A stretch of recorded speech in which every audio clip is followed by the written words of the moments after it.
Déjà, bonjour à tous. Bonjour. Ravi de vous retrouver ce Bonjour. matin. Je suis en compagnie de Laura de chez Datalumi et Manon de chez Mediaschool qui vont se présenter dans un instant. Petite précision pour ceux qui ont l'habitude de participer à nos webinaires et à nos ateliers qu'on organise au travers de la communauté.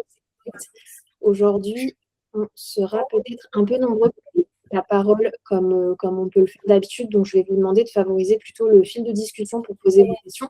On prendra bien évidemment au fur et à mesure l'objectif de l'échange. Et comme d'habitude, vous aurez accès au replay, au support et tout ça. Donc voilà, si c'est bon pour vous. Mesdames, je vous laisse peut-être vous présenter avant qu'on fasse la petite introduction du sujet. Je te laisse la parole, Manon. Donc bonjour à tous, j'ai Manon Nardieu.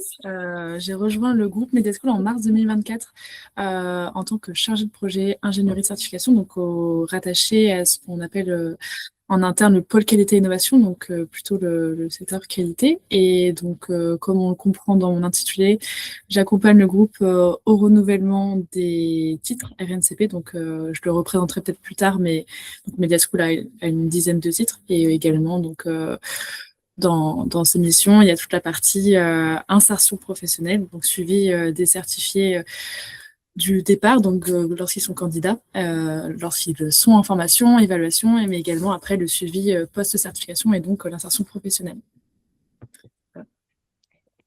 Et bonjour à tous, donc je m'appelle Laura Lézé, je suis la fondatrice de Datalumni. Donc j'aurai un petit peu plus le temps de vous expliquer ce qu'est Datalumni et du coup j'ai la chance de travailler avec Manon depuis qu'elle est arrivée et avec ses prédécesseurs et d'autres établissements de l'enseignement supérieur sur le sujet alumni, mais aussi ce sujet très très lié des enquêtes d'insertion professionnelle puisque c'est sur les alumni. Donc voilà un petit peu comment on est arrivé là-dessus, mais je vous raconterai un peu la genèse juste après. Tout à fait, on va rentrer dans le détail de toute façon petit à petit de cette thématique. De mon côté, pour ceux que je ne connais pas encore, Léa Rousseau, j'ai une double casquette en fait chez Digiformat Certi. Je m'occupe de toute la partie commerciale, marketing du logiciel de suivi des certifications et en parallèle, j'anime la communauté OC Connect dont vous êtes nombreux aujourd'hui à faire partie, mais pour ceux qui ne connaissent pas, c'est un groupe de partage en fait entre professionnels de la certification et puis c'est totalement gratuit, donc vraiment l'objectif c'est de pouvoir s'entraider, faire de la veille ensemble, on anime pas mal de webinaires. Donc voilà pour ça. Aujourd'hui, comme vous le savez, on se retrouve pour parler de l'insertion professionnelle. Quand je parcours un petit peu vos noms, je vois que vous êtes quasiment tous en charge de certification professionnelle et donc forcément, vous êtes directement par cette mesure de l'insertion pro et de l'impact de vos projets de certification. Donc l'objectif aujourd'hui, ça va être de revenir à la fois sur les attendus et puis pouvoir vous donner des conseils, des bonnes pratiques, des outils que vous pouvez mettre en place derrière dans vos écoles, dans vos centres de formation. Et pour ça, on va s'appuyer sur nos expertises à toutes les trois qui, au final, sont complètement complémentaires puisqu'on collabore ensemble pour le groupe Mediaschool pour mesurer cette insertion pro. Pour introduire rapidement ce sujet pour ceux qui peut-être arrivent dans ce milieu de la certification professionnelle, mesurer l'insertion professionnelle est un indispensable pour vous. À partir du moment où vous êtes porteur de projet d'une certification, quand on est sur du RNCP, depuis toujours, historiquement, il faut fournir les données d'insertion d'au moins 2 promotions quand on veut enregistrer un titre. Ça a un petit peu évolué depuis le décret de juin 2025, puisque maintenant, vous pouvez fournir les données d'une seule promotion quand vous êtes sur un premier enregistrement de RNCP, même si la durée d'enregistrement maximale va être limitée à 3 ans à ce moment-là. Si vous êtes sur des certifications qui sont inscrites au répertoire spécifique, alors le cadre est peut-être un peu plus souple puisqu'il n'y a pas une obligation stricte à fournir les données d'insertion de promotion, même si, encore une fois, avec le décret de juin, on a quand même vu apparaître un cadre qui s'est précisé avec des informations qui peuvent être complétées de manière facultative dans le tableau. de notre côté, je pense que Manon et Laura, vous serez d'accord avec moi sur ce point. Même sur du RS, prenez ça comme quelque chose d'obligatoire, même si ça n'est pas en tant que tel, ça sera toujours utile, ça sera toujours bien vu de la part des instructeurs de France Compétences. Et de manière générale, c'est quand même des informations qui vont pouvoir vous aider tout simplement à renforcer la valeur d'usage, la preuve de la valeur d'usage de votre certification. Sur cette slide, on a mis un autre chiffre qui est 60% de taux de réponse attendu, idéalement 70. Alors, petite parenthèse, c'est pas du tout un chiffre qui est officiellement communiqué par France Compétences, mais c'est quand même une question qui revient tout le temps quand on aborde ce sujet d'insertion professionnelle. Combien il me faut de taux de retour à mes enquêtes? Donc là, on vous donne vraiment une estimation qui relève de nos retours d'expérience à toutes les trois et des différents échanges qu'on peut avoir avec tous les acteurs du secteur. Donc, c'est ce qui permet en fait d'avoir un échantillon représentatif de vos promotions. Quand on est à 15% de taux de réponse, c'est quand même difficile de savoir si voilà, les personnes sont vraiment dans la cible de manière globale. Donc, essayez d'aller sur ces taux de retour-là, sur ces volumes. Et de toute façon, en suivant les conseils que vous partagez aujourd'hui, je ne me fais pas de soucis, c'est quelque chose que vous pourrez atteindre du mieux possible. Voilà pour tout ça. Bien évidemment, l'insertion professionnelle, la mesure d'impact au-delà du besoin pour enregistrer et renouveler une certification, c'est aussi des outils pour la communication, des données pour la communication qui sont indispensables. Donc, la communication réglementaire, la communication dans les classements nationaux, mais aussi la communication auprès de vos prospects, de vos futurs candidats à la certification. Forcément, c'est des éléments qui vont rassurer, qui vont créer de la confiance quand on a des informations réelles sur les débouchés, sur le délai d'accès à l'emploi ou des choses comme ça. Et puis, c'est aussi des éléments qui vont vous permettre de piloter l'évolution de vos formations et de vos certifications. Est-ce que vous avez des points à rajouter là-dessus, Laura, Manon? On est plutôt bon. Non, tu disais, les enjeux du suivi de l'insertion pro, c'est un mix en fait entre le réglementaire, la communication, puisque il y a aussi, voilà, il y a du réglementaire, il y a le fait que maintenant, il est attendu des établissements qu'ils prouvent tout simplement que leurs formations sont efficaces, si je peux dire ça. J'ai vu qu'il y avait un label Insert Pro qui allait arriver, mais voilà, c'est des choses qui sont de plus en plus exigeantes pour les établissements de prouver que cette formation, elle conduit en fait à une insertion ou à une évolution professionnelle des personnes. Donc, ça fait peser beaucoup de nouvelles réglementations sur les établissements et en même temps, ça protège le consommateur. Donc, je pense que c'est quelque chose dont on peut se réjouir, même si parfois, surtout pour les petits établissements, bah oui, c'est beaucoup de choses à mettre en place et qui vous écarte un peu de la mesure principale qui est d'enseigner. La grande école, à l'époque, c'était vraiment enseigner votre mission principale. Maintenant, en tant qu'établissement, on en a tellement plein d'autres que c'est compliqué.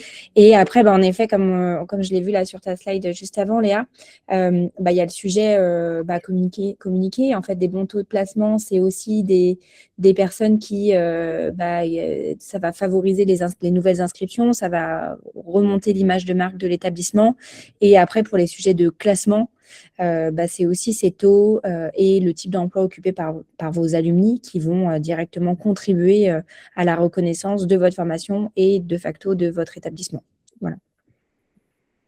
Oui, tout à fait, c'est très lié. Donc, au-delà du réglementaire, c'est quelque chose qui aide énormément en interne. Donc, on parlait des indicateurs de résultats, pour des classements, mais aussi pour simplement l'interne, pour voir comment les formations impactent la trajectoire professionnelle des candidats. Donc, ils viennent chez nous, ils ont confiance, ils ont énormément, donc ils ont tout un parcours de formation. Et donc, c'est hyper intéressant de savoir vers où ça va. Et puis, au-delà de ça, c'est aussi pour l'amélioration continue des formations et même de la certification. On a besoin d'adapter. Ça bouge beaucoup. On parle là récemment beaucoup de la transition numérique avec l'IA. Les métiers sont impactés et on le sait. Il y a énormément d'études qui le prouvent que dans quelques années, il y a 50% des métiers aujourd'hui qui n'existent pas encore. Donc, on a besoin de comprendre comment mieux former et mieux anticiper ces variations. Et donc, ça passe effectivement par ces enquêtes. Et tu me fais la transition du coup sur cette partie enquête, puisque effectivement pour mesurer l'impact des formations, des certifications sur l'insertion professionnelle, généralement on passe par des enquêtes alumni. Au niveau de la certification professionnelle, c'est des enquêtes qu'on fait à 6 mois dans le cadre réglementaire. Après, on peut le compléter bien évidemment à 12, 18, 24 mois selon la cible et selon les besoins. Et sur cette partie enquête, enfin, plutôt vraiment collecte des données de manière générale, on a des grands pôles thématiques de difficultés qui vont être rencontrés dans les écoles, dans les centres de formation. Si on les regroupe rapidement, on va avoir le manque de structuration des données, tout ce qui va être lié aux coordonnées en fait, de manière générale. On va avoir des coordonnées d'alumni qui peuvent être éparpillées, pas mis à jour, incomplets, etc. Et donc forcément, là, c'est la base de la difficulté. Si on n'a pas ça, c'est difficile d'enquêter auprès des personnes qu'on a accompagnées précédemment. Vous êtes aussi beaucoup à avoir des taux de retour qui ne sont pas suffisants pour être exploités. Donc là, l'objectif ici, ça va aussi être de pouvoir vous donner des tips pour booster ces taux de retour. Parce qu'en réalité, en tout cas, les médias school, on arrive à avoir des taux de retour qui sont vraiment intéressants. Donc, ça peut vous inspirer à ce niveau-là, je l'espère. La charge administrative, forcément liée aux enquêtes, elle peut être assez lourde. Là, l'objectif, ça va être de pouvoir s'outiller correctement pour automatiser un maximum de choses. Peut-être aussi déléguer si vous n'avez pas les équipes en interne pour faire ça, parce que mesurer l'insertion professionnelle, enquêter, analyser les retours, c'est un vrai travail, ça prend du temps. Et puis, ça s'anticipe aussi. L'objectif, c'est pas d'aller le faire au dernier moment. Et puis, je dirais aussi l'exploitation des résultats qui doit s'anticiper dès le départ de l'enquête. Voilà pour cette partie introductive. Je regarde un peu le fil de discussion. Si jamais vous voyez des questions auxquelles répondre, n'hésitez pas à me couper en même temps. Donc, on va rentrer un petit peu dans le vif du sujet d'aujourd'hui, puisque l'objectif, c'était de vous faire un retour d'expérience sur notre collaboration tripartite, ce qui va nous permettre du coup de vous partager tous nos conseils, toutes nos bonnes pratiques en même temps. Donc, on va rentrer un petit peu plus dans le détail de chacune nos structures. Pour ma part, sur la partie Digiform Assertif, pour ceux qui ne nous connaissent pas encore, Digiform Assertif, c'est une solution de gestion tout en un des certifications professionnelles. Aujourd'hui, on va aborder le volet enquête d'insertion pro. En réalité, Digiform Assertif, ça va beaucoup plus loin puisqu'on va cadrer l'ensemble du cycle de vie de la certification, de la candidature, en passant par les jurys, l'accrochage, l'animation du réseau de partenaires, etc. Et on embarque bien évidemment la brique enquête d'insertion professionnelle. Là-dessus, nous, on va avoir un vrai rôle au niveau de l'automatisation de l'envoi et des relances des enquêtes sur différents canaux, par mail, par SMS. Pour tout ça, bien évidemment, les coordonnées, on vous met à disposition des tableaux de bord qui sont dédiés au suivi. On va offrir une interface pour gérer les campagnes de phoning. Et ça, je laisserai Laura tout à l'heure vous en parler un peu plus en détail. Et bien évidemment, on est expert des RNCP, DRS et du cadre de France Compétences. Donc, vous avez toujours les enquêtes à jour des derniers attendus de France Compétences. Vous avez toujours le dernier export des données disponibles au format France Compétences. Donc là-dessus, on est vraiment aussi sur un énorme gain de temps de l'automatisation de toutes ces actions-là. Laura, pour la partie Datalumi. Et me voici. Et ben, du coup, bonjour à tous. Oula, je suis en train de perdre ma voix. J'espère que je vais réussir à finir ce webinaire. Pour la plateforme donc Datalumni, en fait, notre cœur d'activité, initialement, c'est un logiciel de gestion de réseau d'anciens élèves. Je vous montre hyper rapidement. Je peux faire ou pas ça, Léa? Je peux partager? Oui, normalement, tu as la main pour prendre le partage. Je vous montre hyper rapidement à quoi ça ressemble. On ne va pas du tout rentrer dans le détail, mais pour vous montrer globalement, habituellement, une plateforme, notre cœur de métier, c'est une plateforme de réseau d'anciens élèves. Donc, vous voyez, c'est un réseau social qui est propre à chaque établissement sur lequel on va mettre des utilisateurs qui sont des élèves, des anciens élèves, parfois des recruteurs, des enseignants, du personnel administratif, etc. C'est vous qui choisissez. Et sur lequel il y a des fonctionnalités de type annuaire, offre d'emploi, annuaire, offre d'emploi, événements à venir, mentorat entre les membres, etc., etc. Seulement, vous le comprenez, quand on réalise un outil comme celui-ci, les gens, ils remplissent des profils, tout simplement. Et donc, ça remplit des annuaires.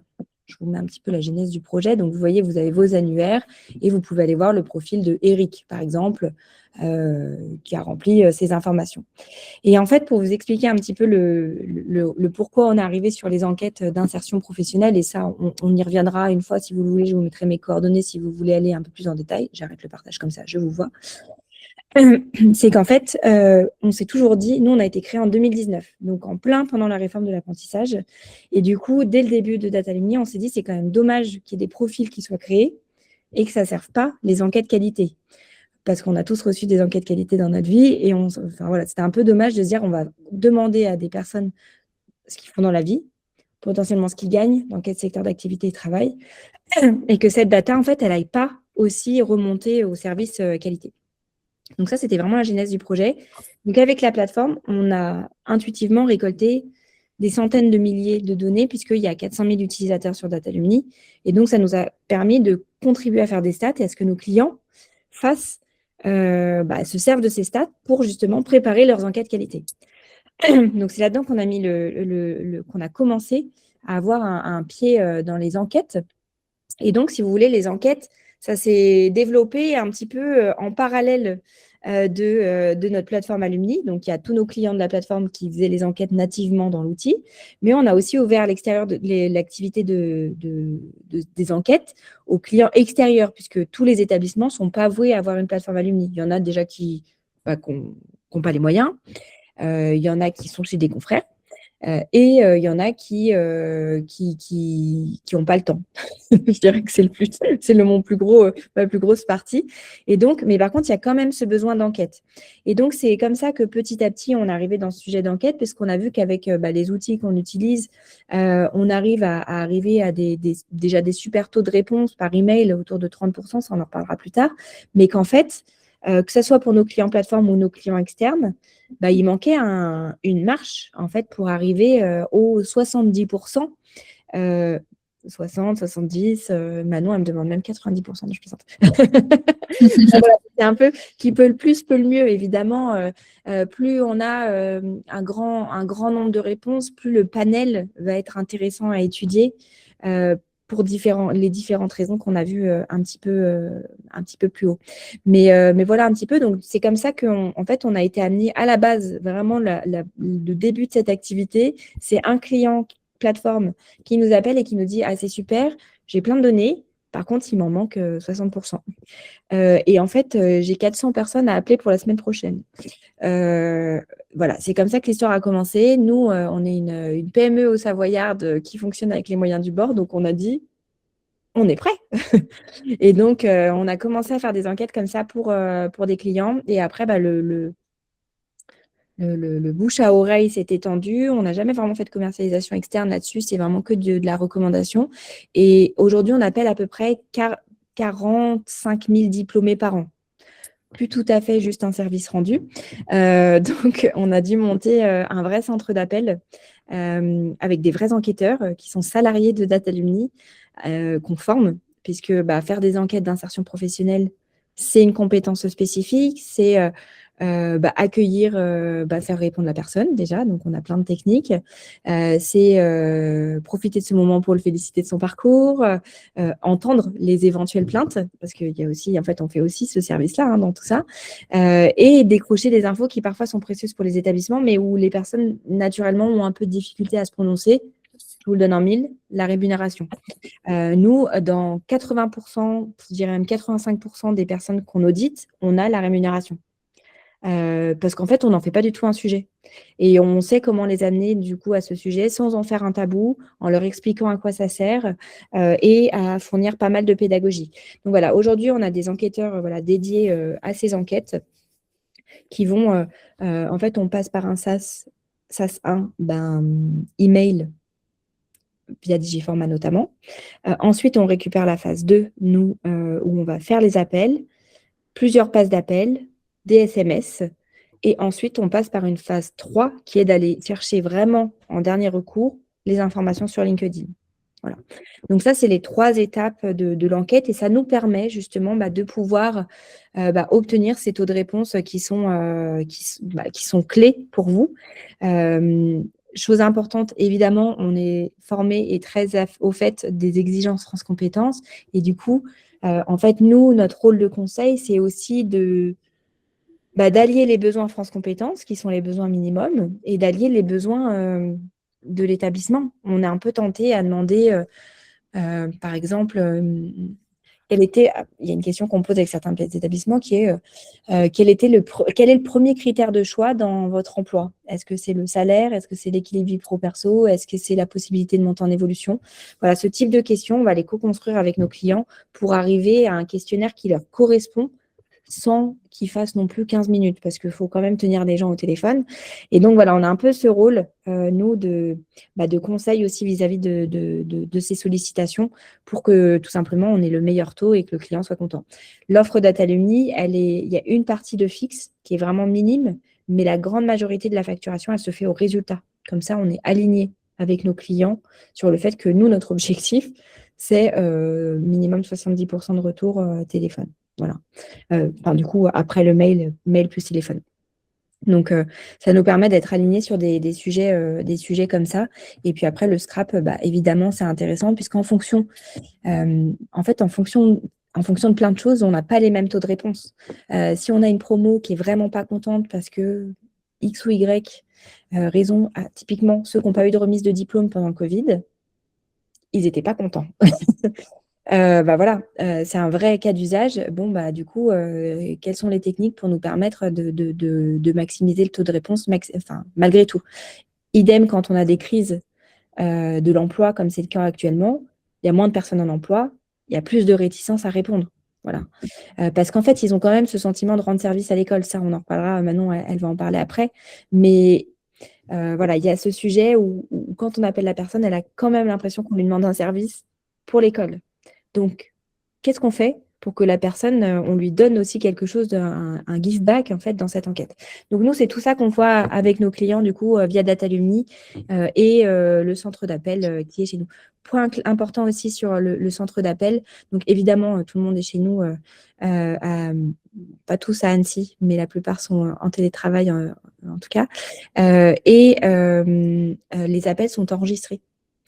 Puisque aujourd'hui, nous, on consigne les appels pour nos clients, tout simplement parce qu'il n'y a pas encore vraiment de contrôle effectif qui sont faits. Mais si jamais, on ne sait jamais, il y a des autorités qui demandent à contrôler les chiffres qui sont déclarés, c'est du déclaratif, on a les moyens de prouver la réponse d'une personne. Ce qui est parfois utile, puisque ça permet aussi de réécouter parfois des réponses qui sont parfois ambiguës. On va trouver des je suis inactive et je suis inactive le temps de chercher un emploi, voilà, par exemple. Donc, nous, on va creuser et c'est aussi le travail qu'on fait avec le client après en analyse, de dire ah, là, il y a une incohérence. Est-ce qu'on peut aller regarder ce qu'il y a derrière cette incohérence pour que je ne classifie pas mal mon alumni? Voilà, c'est un peu l'idée donc, c'est un peu comme ça que fonctionne Datalumni sur le long terme. Et aujourd'hui, voilà, sur le côté plateforme, on a un peu plus de 160 établissements clients qui nous font confiance. Et sur le côté d'enquête, je dirais qu'on accompagne une 50aine de marques, parce qu'il y a des groupes dans lesquels il y a des marques. Et je dirais qu'on est sur une 50aine de marques. Super, merci beaucoup pour toutes ces précisions. Manon, je te laisse parler peut-être un peu plus en détail de Media School. Oui, pour Media School, donc effectivement quelques données pour recentrer un petit peu le groupe. Donc par an, on va former environ 10 000 candidats et donc le nombre d'alumni, on communique sur 70 000 alumni. Le groupe a grossi, donc il a été créé en 2002 par Franck Papazian et a grossi par une croissance externe principalement avec plusieurs marques présentes sur différentes villes. Donc on est présent dans 19 villes en France avec juste une et deux à Bruxelles et à Barcelone, mais principalement donc en France. Différentes marques, notamment sur, donc on a par exemple le CS plutôt sur la partie communication marketing, une autre vraiment spécialisée biologie pour le journalisme. Et donc on a des marques vraiment spécialisées en fonction des thématiques, en fonction des métiers auxquels on forme. Ce qui est intéressant aussi donc de préciser, c'est que le groupe, donc au-delà d'être un groupe d'éducation à la formation post-bac, c'est également un certificateur qui détient donc 12 titres enregistrés au RNCP. On n'a pas de RS, donc vraiment spécialisé RNCP niveau 6 et 7. Et donc sur les thématiques, comme je le précisais, donc c'est plutôt marketing, communication, journalisme, audiovisuel, IT également, digital, et puis récemment aussi avec des métiers dits émergents de la liste 2025, donc sur le no-code, low-code et sur le numérique responsable. Donc tout ça fait que donc depuis 4 ans, effectivement, c'est à peu près ça, on travaille à la fois avec Digiform Assertif pour la plateforme MyCertif qu'on a mis en place depuis 2 ans de manière progressive. Donc d'abord, la plateforme était déployée auprès de nos écoles internes, et ensuite on a pu le déployer auprès de nos partenaires habilités, puisqu'on a également tout un réseau d'écoles qui n'appartient pas à Media School, mais à qui on loue, entre guillemets, on habilite à former et évaluer. Donc on a tout ce réseau externe aussi à suivre et à contrôler, notamment donc à travers donc des contrôles pour la formation, l'évaluation et pour l'insertion professionnelle. Et donc 4 ans aussi bientôt, je pense, avec Datalumni sur la partie effectivement enquête. Donc au départ, et on va pouvoir donc le montrer, au tout départ, c'était et on a encore des enquêtes comme ça via fichier Excel avec la liste des certifiés pour un titre RNCP que l'on envoie donc à Datalumni en disant bah voilà, on a besoin par exemple d'identifier les insertions professionnelles et les trajectoires de tous les certifiés sortis en 2025. On continue à envoyer des listes Excel, mais l'idée c'est de réussir à faire à avoir un usage intelligent du coup des différentes plateformes et des différents prestataires. Donc comme la plateforme MyCertif permet aux candidats qui est déjà donc en visée d'un titre RNCP, de pouvoir déposer ses livrables, d'avoir ensuite tout le suivi de l'évaluation à travers le remplissage de grilles d'évaluation, puis l'organisation des jurys d'éval, jurys de certification, récupération des parchemins.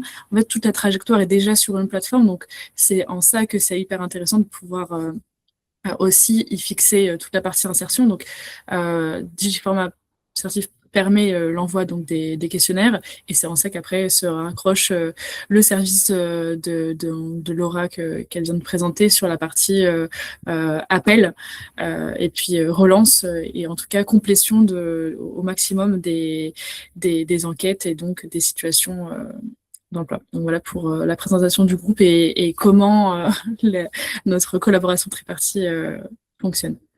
Est-ce que tu veux que je montre rapidement, une fois que tu as montré tes chiffres, comment est-ce que ça fonctionne concrètement sur Oui, ça peut l'outil? être intéressant sur la plateforme, ouais, concrètement. C'est vrai que les chiffres aussi sur ça, donc on a mis des approximations parce qu'effectivement, ça peut être très variable en fonction déjà des titres RNCP, puisque moi j'ai plutôt une vision en titre RNCP, donc en fonction des métiers et donc en fonction des enquêtes, on va avoir des taux de réponse assez variables, mais globalement, ce qui se passe, c'est que les résultats, les retours d'emploi des situations par questionnaire, on atteint rarement, c'est environ 30%, mais c'est même très positif.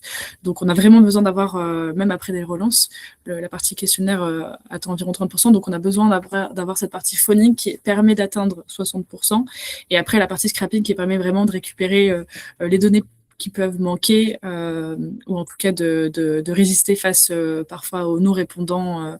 Et ça peut arriver notamment si on va chercher récupérer en tout cas solliciter des certifiés qui l'ont été il y a plusieurs années en arrière.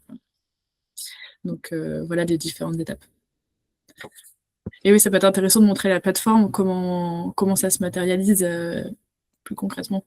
Je voudrais, dans ma vue d'utilisateur, évidemment, Léa, je parle sous ton contrôle, tu connaîtras mieux que moi, mais globalement, nous, quand on arrive, donc, nous, à Datalumni, on travaille avec ce que le client veut. Voilà. On a deux fichiers Excel, beaucoup de fichiers Excel, on a la chance d'avoir certains clients qui sont mieux outillés, qui permettent en fait voilà, d'avoir une meilleure remontée des données. C'est surtout aussi pour Manon et pour le client parce qu'à la fin, ça retraite la data, ça refait les statistiques et en fait, ça lui fait gagner un temps fou en analyse parce qu'évidemment, quand on a des fichiers Excel, ça impose de reanalyser derrière. Mais là, globalement, pour vous montrer, donc on est sur, j'enlève le petit truc comme ça, on est sur la plateforme Digiformat et donc si je vais chercher un utilisateur à appeler, donc, je vois que je dois appeler Tiffaine parce qu'elle fait partie de l'enquête que je fais actuellement. Je vais me connecter sur son fil, entre guillemets. Et là, j'ai tout un tas d'informations que je peux remplir, l'URL, l'état de l'enquête. Et là, vous voyez, c'est l'enquête avant l'obtention de la certification. Pour ceux qui ont des titres RNCP, vous devez bien connaître ça. Avant, à 6 mois et en 12-24 mois. Qui sont en fait les temporalités un petit peu classiques d'emploi.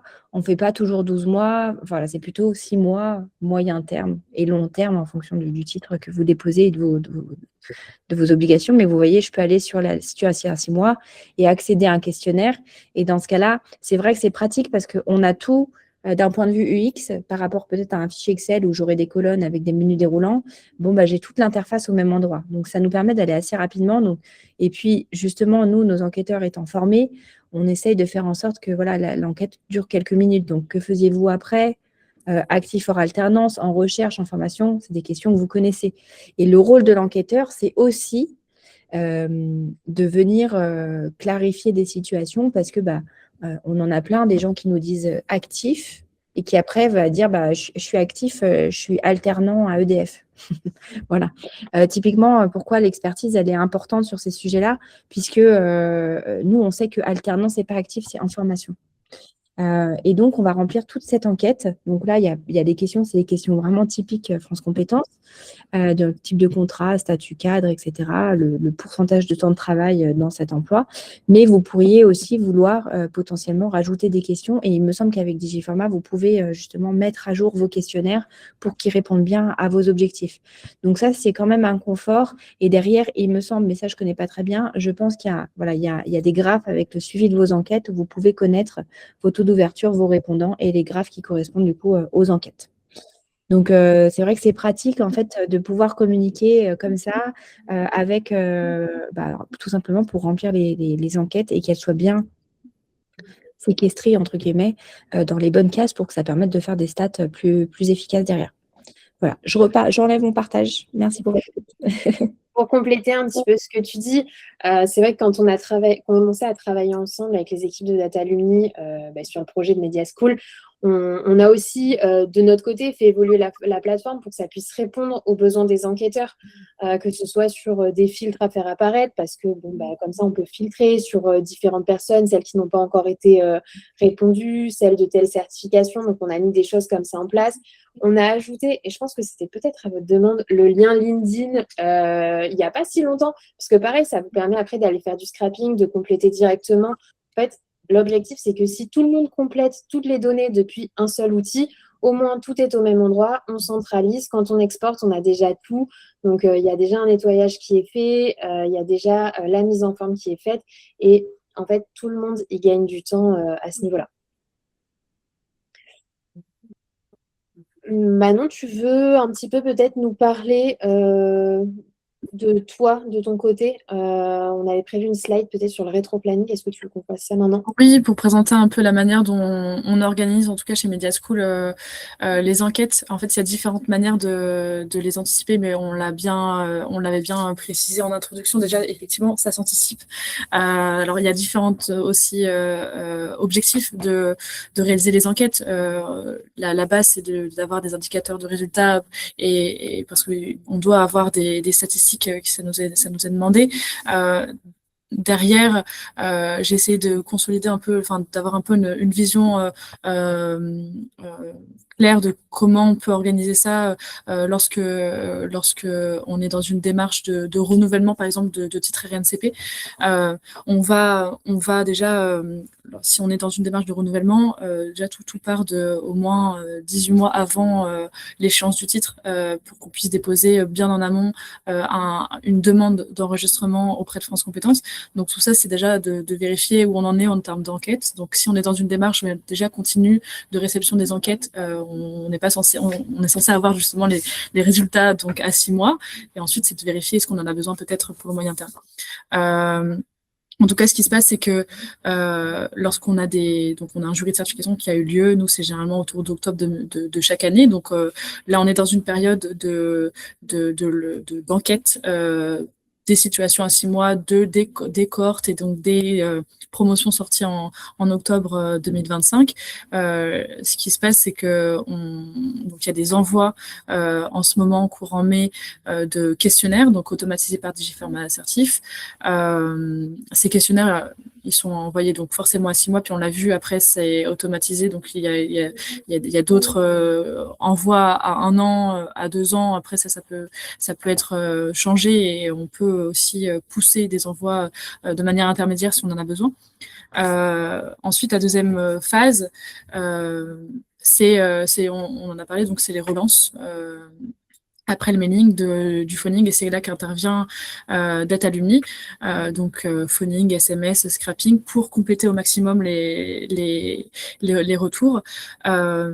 Il y a une étape que j'ai pas forcément marquée qui me vient là, c'est aussi toute la préparation justement au questionnaire, de savoir qu'est-ce qu'on souhaite avoir comme données, parce qu'il y a les données France Compétences de base, donc effectivement on a le fameux tableau avec les colonnes auxquelles on doit à minima répondre, en tout cas pour l'enquête à 6 mois et de manière très favorable pour les enquêtes à moyen terme. Donc ça, c'est le minimum. Nous, chez Media School, on a ajouté finalement pas mal de questions supplémentaires qui nous permettent d'analyser et de mieux réussir à avoir les taux d'insertion dans le métier visé, parce que le taux d'insertion de manière globale, c'est assez simple, c'est de savoir s'ils sont en emploi ou pas. Par contre, s'ils sont dans le métier visé, ça, c'est parfois un peu plus délicat. Typiquement, pour le titre de journaliste, c'est assez simple parce qu'on va avoir un intitulé qui est assez facilement identifiable. Ils sont journalistes ou ils ne le sont pas.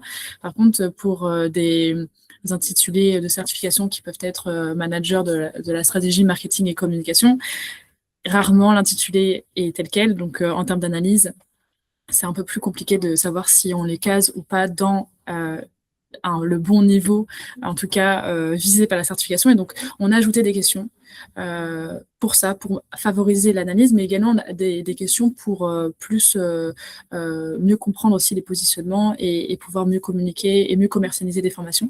Donc, c'est notamment sur des missions. Des missions des certifiés, savoir, on leur pose clairement, est-ce que vous faites de la veille, est-ce que vous avez une équipe en charge, est-ce que vous créez des process. Donc là, c'est toutes ces questions-là à ajouter en supplément, il faut les stabiliser en amont. Parce qu'après, on peut avoir des décalages. C'est ce qui se passe aussi avec, moi en tout cas, quand je suis arrivée, il y avait des questionnaires qui avaient été lancés. Le fait dès qu'on change quelque chose, après, en termes d'analyse, on va se retrouver avec peut-être des décalages et des manques. Donc, on va devoir relancer des enquêtes pour peut-être compléter des choses des questions qu'on ne posait pas avant. Notamment, il y a eu un décalage, mais là c'était plus lié à justement aux demandes de France Compétences. La rémunération, on en a parlé, c'est plus une obligation, donc ça n'apparaît plus dans les tableaux de suivi d'insertion de France Compétences. Par contre, c'est toujours une donnée qui peut être intéressante de collecter. Pareil, pour savoir s'ils sont en bon niveau, parce qu'on va, pour analyser un métier visé, c'est à la fois sur l'intitulé métier, les missions, mais également la rémunération. En tout cas, on peut croiser ça avec des études métiers externes. Voilà, toute cette partie amont, elle est très importante et il faut bien la stabiliser avant. Donc après la partie relance mailing et donc sollicitation de Datalumni, on récupère toutes les données et donc il y a toute une partie donc réception, nettoyage, dans le sens où il faut parfois donc harmoniser les données qu'on a récupérées avec les données qu'on avait déjà pour faire et lancer l'analyse. Analyse qui nous permet d'avoir justement donc des statistiques, et donc ça c'est pareil, l'analyse, nous en tout cas en interne, on s'est arrêté sur un outil qui nous permet d'aller facilement calculer des taux, donc les fameux taux de France Compétences, mais peut-être d'autres taux dits commerciaux qui peuvent être utiles pour la commercialisation de formation. Après, c'est à vous de voir en fonction du contexte de l'organisme. Et voilà, tout ça, c'est un peu le rétro-planning nécessaire qui peut aller donc en tout cas sur la partie questionnaire et scrapping, je pense que de toute façon ça dépend le nombre de candidats qu'on peut avoir, mais le questionnaire, je pense que ça peut être au cours d'un mois, voire 2 semaines parfois. Ça va vraiment dépendre du nombre de personnes. Et après le scrapping SMS, voilà, on peut se rajouter 2 semaines ou un mois selon le nombre de personnes à solliciter. Voilà globalement la manière dont on s'organise au niveau des enquêtes chez Media School. Et tu as appuyé sur un point important, je pense que il faut vraiment le soulever, sur construire son questionnaire. Donc là, quand on va plus loin que le questionnaire attendu par France Compétences, je pense que c'est important de vraiment appuyer sur ce côté il faut anticiper comment on va l'analyser. Ça ne sert à rien d'avoir un questionnaire trop long, ça ne sert à rien de poser des questions dont on ne va pas vraiment se servir, ou alors dont les méthodes de réponse ne vont pas nous permettre de les analyser correctement ou vont prendre trop de temps. Tout à fait. Les questions, il faut qu'elles soient plutôt fermées, oui. Là, c'est ça. Quand tu disais l'intitulé des métiers, mettre une liste déroulante à sélectionner, peut-être au moins, c'est plus simple derrière pour l'analyse. On peut plus facilement filtrer sur telle ou telle chose. Ça, je pense que c'est important à prendre en compte dès le départ. Oui, de bien imaginer les questions, parce que derrière l'analyse, si jamais c'est des questions ouvertes ou avec trop de choix à cocher, derrière ça peut engendrer un temps d'analyse plus ou moins long. Effectivement, c'est ça. Oui, et puis après, une fois que c'est lancé, c'est lancé. Surtout quand on a plusieurs milliers de personnes, c'est vrai que c'est un peu clé. Et puis, il y a d'autres. Là, je vois que c'est le point de vigilance, l'adéquation emploi. C'est aussi quelque chose. Il y a faire des enquêtes et savoir exactement ce que je veux récupérer et comment j'évite. Et ça, c'est de l'ingénierie pédagogique, en fait, dans mon questionnaire, dans la façon de comment je pose les questions, éviter d'avoir, voilà, typiquement, si Manon, je lui rends une enquête et je lui dis, génial, on a 60% d'emploi, ils sont tous chefs de projet. Alors là, elle va pas être contente, Manon, parce que... Surtout consultant. Et là, je dis, d'accord, très bien, qu'est-ce qu'ils font? C'est des détails qui ont leur importance parce que du coup, le travail, il peut pas servir à Manon, en fait. Donc ouais, faut vraiment être vigilant à ce type d'écart, surtout avec aujourd'hui pas mal de personnes qui se mettent à leur compte. Et donc, il faut le prendre en compte dans vos enquêtes et éventuellement rappeler les personnes quand elles ont répondu ça. Parce que autant il est possible de mettre des menus déroulants, mais si vous mettez un champ libre sur l'intitulé du poste, c'est sûr que vous allez avoir ce type de réponse. D'ailleurs, il faut éviter les champs libres. Mais pour le traitement, effectivement, c'est plus compliqué. Puis après, c'est toutes les questions qu'on veut rajouter aussi pour mieux interpréter, mieux faire évoluer la certification ou les formations.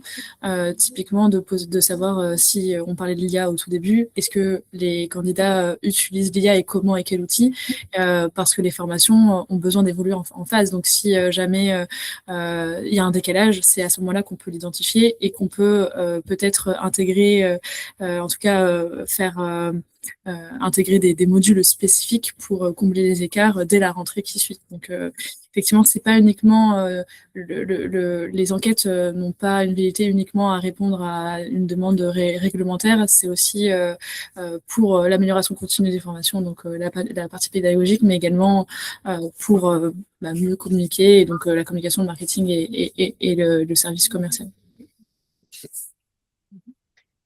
Je vois, il y a une question dans le chat. Que fait-on si le certifié n'exerce pas le métier visé par la certification à 100% de son temps? Oui, effectivement, ça c'est une nouvelle question qui a été donc depuis le 1er octobre avec les nouveaux tableaux où on demande la quantité de travail. Ça peut. En fait, c'est durant l'analyse qu'on peut l'interpréter. Ça va dépendre déjà de ce qu'il fait à côté. Est-ce que c'est pour créer peut-être une société qui est en lien avec aussi le secteur d'activité visé ou en tout cas le métier visé? Ça va dépendre de beaucoup de choses. Et Et donc après ça, si c'est pas à 100%, ça peut juste être expliqué parce qu'il y a un autre projet à côté et c'est pas. En fait, il n'y a pas de problème de base. Ça dépend comment on interprète et comment on présente les données reçues. Merci pour ton retour. Oui. Tu allais dire quelque chose?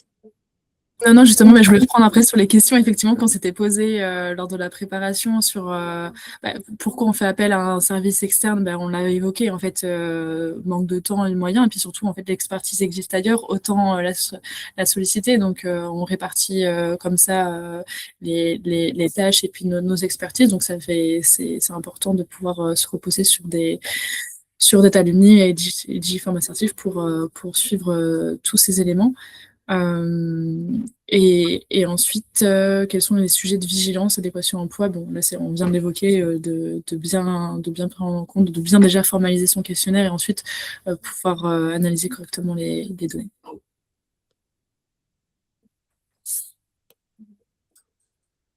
Je répondais en même temps à une question sur le tableau des données. J'en profite, si vous avez des questions, n'hésitez pas à nous les mettre dans le fil de discussion. On les posera au fur et à mesure. Pour ça. Laura, est-ce que tu voulais rajouter des choses sur cette partie un peu cas pratique? Non, pour moi, c'est tout bon. Je pense qu'on a bien passé en revue, en tout cas, on va dire, le b.a.-ba de l'enquête d'insertion pro avec une relation tripartite comme la nôtre et à dispo pour vos questions. Voilà, c'est pour ça. Posez vos questions. Moi, j'avance un peu sur les slides pour vous, en même temps pour vous montrer ce qu'on avait prévu. Vous allez retrouver là-dessus une checklist pour un peu étudier si votre dispositif d'enquête est au point ou non en fonction des différentes grandes difficultés qui peuvent être rencontrées. Donc, n'hésitez pas à consulter cette slide-là pour vous poser les bonnes questions et en fonction de tout ce qu'on vous partage au cours de ce webinaire, pouvoir vous mettre à jour. Et on avait également proposé quelques conseils pratiques pour augmenter les taux de retour parce que c'est quand même un gros sujet chez nos clients. Il y a un élément dont on n'a pas trop parlé encore, c'est la communication en amont. Et ça, je pense que si vous arrivez aussi à avoir des bons taux de retour chez Media School, c'est parce que vous communiquez beaucoup en avant, où il y a tout un aspect pédagogique en fait qui est fait sur l'importance des enquêtes auprès des apprenants, auprès des partenaires, que ce soit des partenaires internes ou externes, peu importe.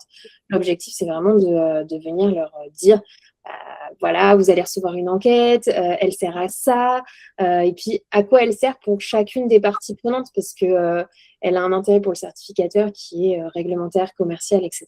Mais elle a aussi un intérêt pour l'apprenant, pour le certifier, puisque ça lui permet d'avoir des retombées réelles, ça lui permet de valoriser sa certification aussi auprès d'employeurs. Donc, je pense que ça, c'est des choses qui sont importantes. Et nous, on le voit chez Digipharm Assertif, nos clients qui font un vrai travail en amont de communication là-dessus, ils vont avoir des taux de retour avec les automatisations qui sont très intéressants. On peut être sur du 30% comme on montrait, on en a certains qui arrivent à monter à 40% parce qu'ils font de la communication, ils entretiennent le lien, etc. Oui, et tout est lié du coup aussi avec le réseau alumni. Effectivement, plus on va entretenir un réseau alumni post-certification, on garde le lien avec les candidats qui sont partis physiquement de l'organisme, mais le fait de garder un lien permet de pouvoir s'assurer du clic sur le questionnaire et d'avoir toutes ces réponses. Et effectivement, c'est des éléments à bien communiquer durant la vie lorsque le candidat est toujours en formation, lorsqu'il est toujours au sein du campus, il faut pas oublier que derrière il y aura des sollicitations et que ça permettra de valoriser sa certification et également donc aussi l'établissement et donc la formation qu'il a pu suivre. Et dans la communication en amont, en fait, il faut travailler main dans la main avec la pédagogie, qui comprennent un petit peu à quoi servent ces enquêtes. On n'est pas là pour rendre service à l'établissement, on est pour leur reconnaissance de leur diplôme et que s'ils ne le font pas, Par ricochet, c'est aussi un petit peu leur diplôme qui est dévalorisé, même s'ils ne vont pas perdre leur diplôme à proprement parler. Si le diplôme chef de projet marketing et communication n'est plus dispensé dans cet établissement, malgré tout, il n'est plus là. Donc, on ne peut pas travailler à sa réputation sur le long terme. Donc, et ça, je pense que c'est aussi, c'est pas toujours facile à comprendre et à véhiculer.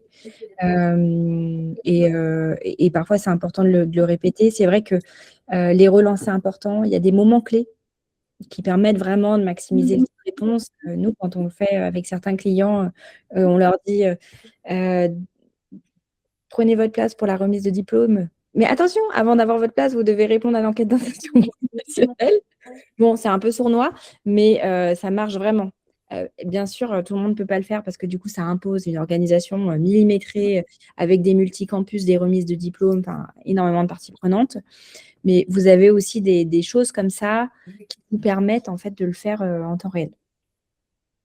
Et de penser, je pense aussi au beau timing.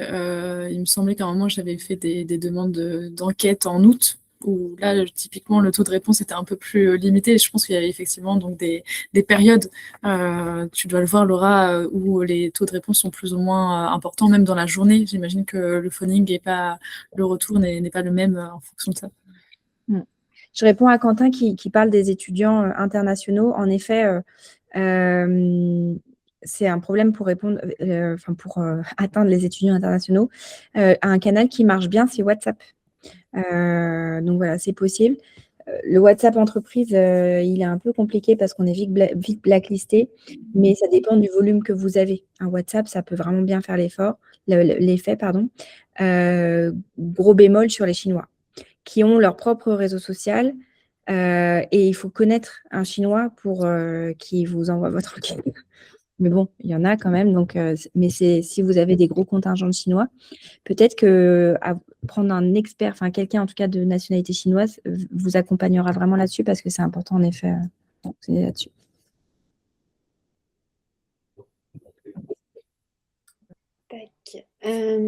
Qu'est-ce qu'on avait partagé d'autre comme conseil? Donc là, on a parlé d'automatiser, multiplier les canaux, tout ça, on en a parlé.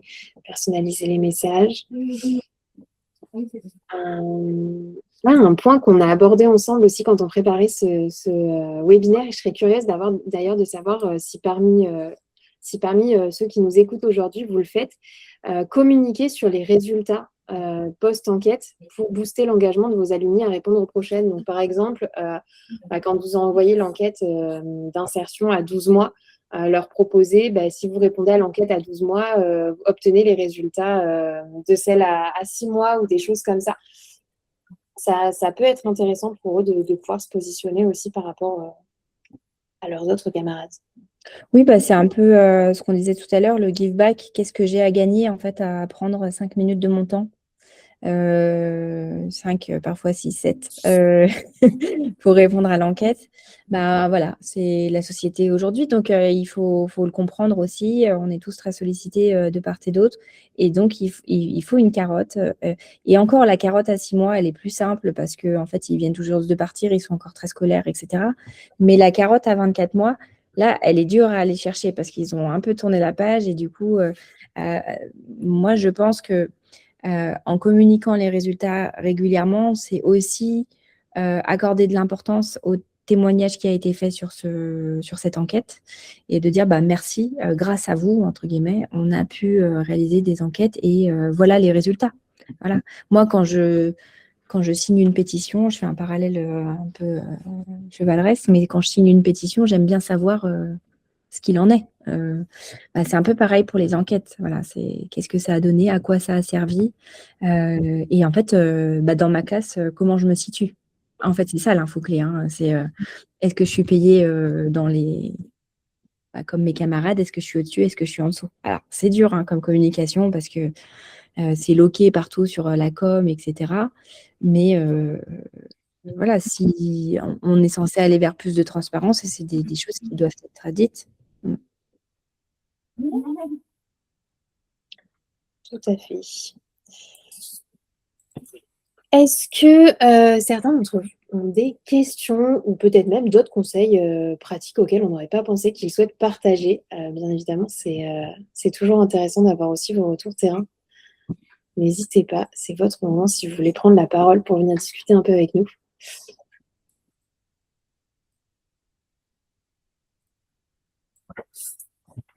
Mesdames, si vous voyez des choses à ajouter.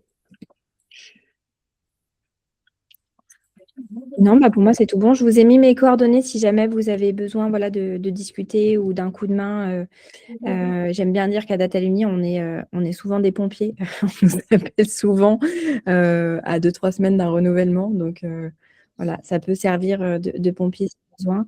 N'hésitez pas, ce sera un plaisir de discuter avec vous si je peux vous apporter une quelconque expertise. Et on a quelqu'un qui a levé la main. Mais ne s'entend pas.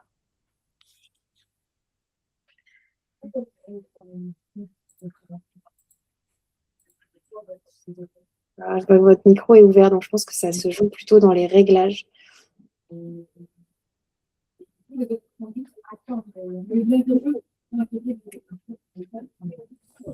Est-ce que là, vous m'entendez? C'est bon. Oui. Ah ben voilà, c'était le mauvais micro qui était branché. Rebonjour. Donc, moi, je suis un organisme de formation. Nous sommes surtout sur des artistes-interprètes. Ce qui veut dire que quand ils sont engagés, c'est des CDD, donc employeurs multiples. Donc, pour réussir à avoir ce tableau de retour, c'est assez compliqué. Donc, il y a des petites astuces là-dessus.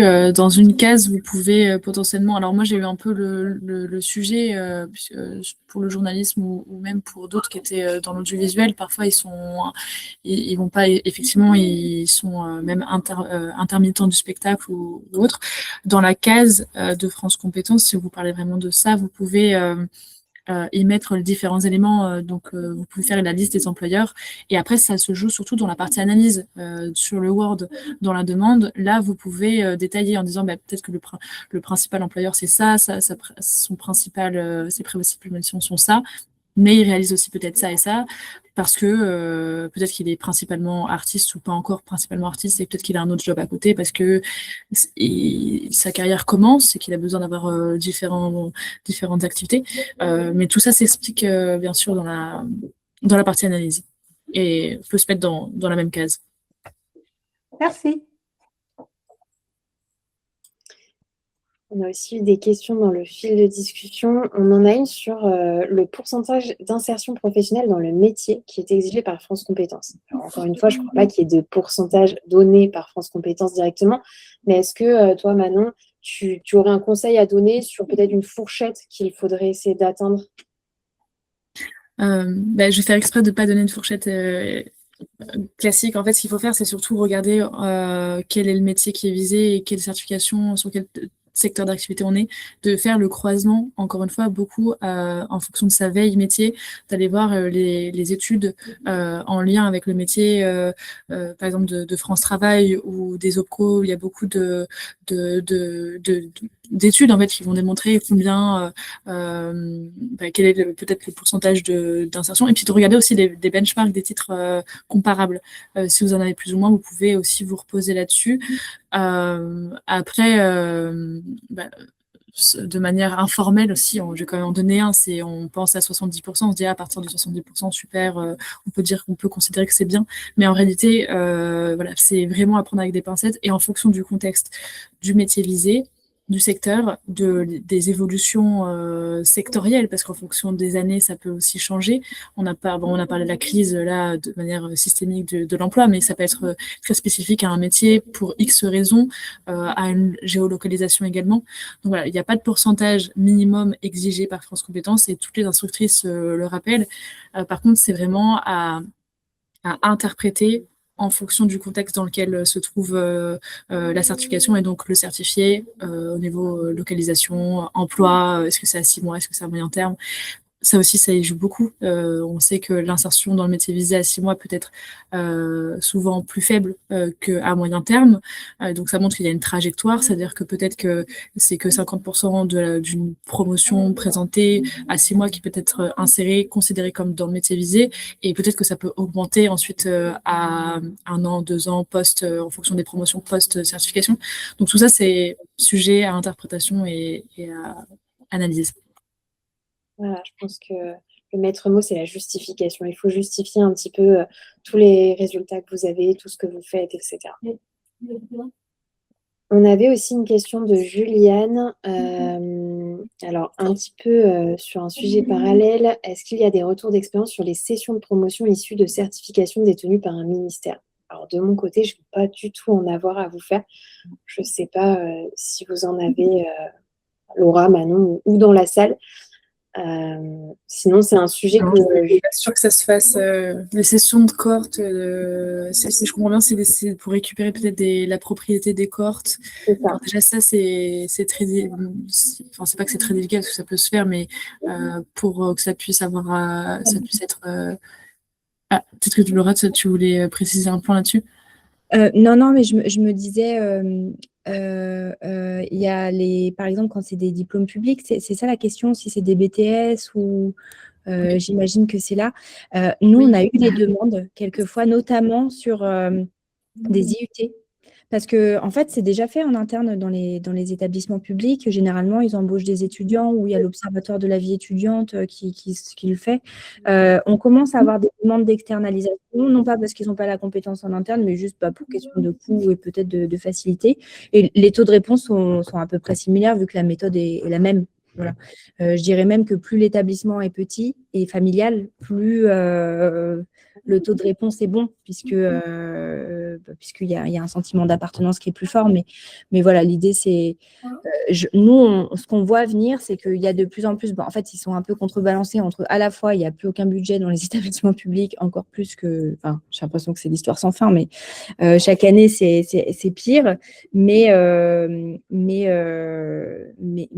y a ce besoin qui est là aussi pour le public. Et on le voit, nous, on est sollicité, par exemple, par des CFA d'académie. Donc, c'est des titres pro étatiques, en fait, hein, qui viennent de ministères professionnels. Donc, ça émerge. Ça émerge.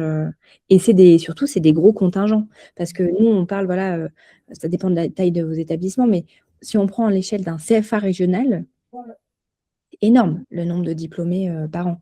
Et justement, avec le renforcement là, du décret et les formations, le nombre de formations qui doit être veillé, en fait, qui augmente, et ben, c'est des sujets qui sont de plus en plus sur le devant de la table pour des besoins réglementaires, d'une part, mais aussi pour, en fait, il se passe quoi après? Parce qu'en fait, ça n'a pas été fait pendant des années par manque de moyens.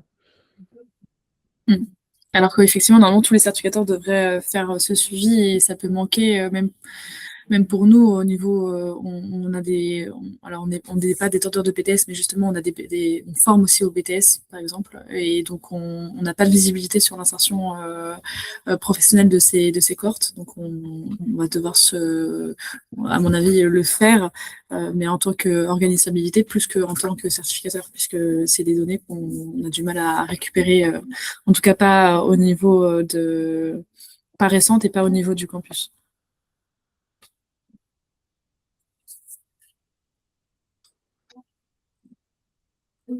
Est-ce que certains ont d'autres questions qu'ils souhaitent nous poser?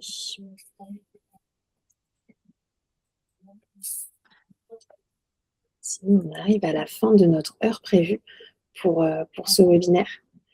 J'en profite pour vous rappeler que Laura comme moi, on vous a partagé le lien de nos agendas pour ceux qui souhaitent qu'on approfondisse un petit peu les échanges. Et je vous ai également partagé l'inscription à OC Connect pour ceux qui n'y sont pas encore et qui souhaitent être mis dans la boucle un petit peu de tous nos événements de ce style-là et de tous les échanges qu'on peut avoir entre professionnels de la certification.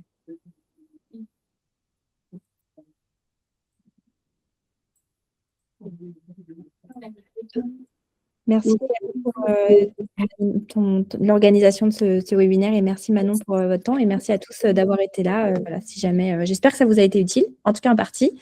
Bon courage, c'est une tâche pas facile, mais qui est indispensable et sur lequel on peut presque trouver de l'amusement. Effectivement, merci à Oui, tous. merci Léa pour l'organisation.